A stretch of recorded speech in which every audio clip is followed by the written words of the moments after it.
What's the meaning of bottom?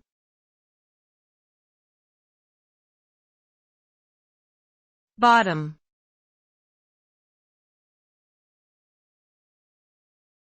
Bottom.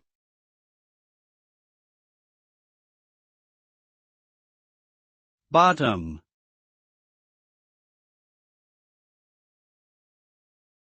Bottom.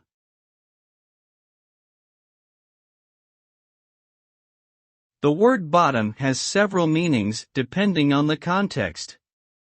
Generally, it refers to the lowest part of something or the underside of an object.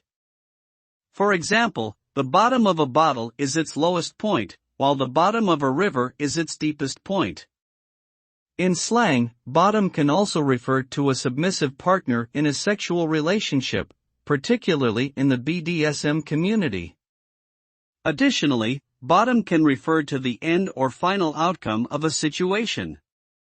In summary, bottom generally refers to the lowest point or end result of something, depending on the context in which it is used.